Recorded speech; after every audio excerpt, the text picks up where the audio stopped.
Yeah, so the base model comes with these 18-inch wheels and disc brakes all around. The high-spec models have different rims, but they're still the same size, they're still 18 inches. You also don't get the sports bar on the back here, which you do on the high-spec ones, but you do get the tub liner, which is pretty handy. So I've got a tow bar fitted on this one. I plan to do a future video on towing to see how it tows a caravan. Yeah, so another feature that GWM CANNON has is you can start it remotely with the key fob. You click it once, again, and then hold it. The vehicle will start itself. One thing people do complain a bit about on these vehicles is the menu system on the dash here. You have to hold this little OK button down here to access it. Hold that for a few seconds. You'll see it brings up the little menu there. And to change up and down through your menu, you use these little buttons here. You can see it's got the journey time, tyre pressure monitor, so you can see each individual tyre pressures, which is a pretty good feature. There's digital speed. And your instant fuel, average fuel, you see my average fuel at the moment is 10.3 litres per 100 kilometres. Range, trip meter, the average speed, back to the journey time. It does have a good amount of different specs on there, but the problem is when you're using a lane center keeping, you can't keep this active, so it keeps turning off itself, which is kind of annoying. It'd be nice if they could fix that. So I'll just run through a couple of things people might not know about on this vehicle. So down here you can access all your safety features by clicking this little button. One thing I find is pretty good to enable is the lane support system, the lane center keeping. If you enable that, instead of just helping you keep in the lane, it actually keeps it centered in the lane. So you can pretty much, almost like drives itself basically. So another feature I like, it's in the safety menu. If you go to the traffic sign information, open that up, go down, and you'll see Intelligent Speed Assist. If you turn that on, the vehicle will read the speed signs, and it'll come up with a little pop-up enabling you to adjust the cruise control speed based on the speed signs.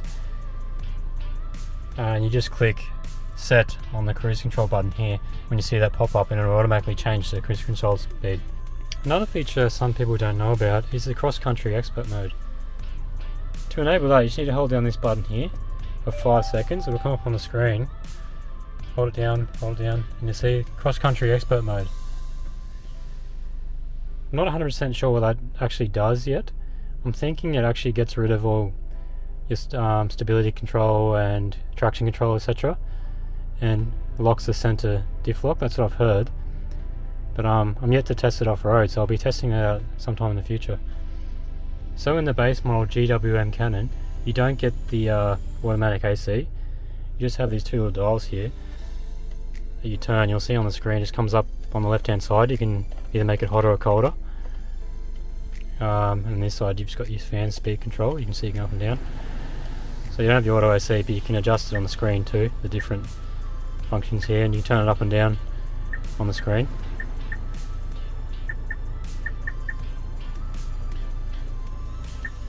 So one other thing I've noticed on these vehicles is that when you have the reversing camera engaged, like for now for instance, you can't control the volume on your radio. But if I take that back off, you'll see now I can turn the volume up. So that's just something that can be annoying sometimes if your radio is cranking and you want to turn the volume down, you can't. So driving along here, I'll show you how to engage the cruise control. This little cruise button here, you click that, and it'll bring up the cruise control mode, and push set, and that'll just start cruise control at the speed you're travelling at the moment. So I'm currently going 6 k's an hour, and as you can see on the screen, it came up with a little option to set the speed to whatever speed sign it currently just read. To adjust your cruise control, adaptive cruise control distance, push this little button here, and on the screen you'll see it that'll adjust the distance between the car in front of you that it keeps. This vehicle also has paddle shifters on here, so you can change your gears up and down just by tapping it.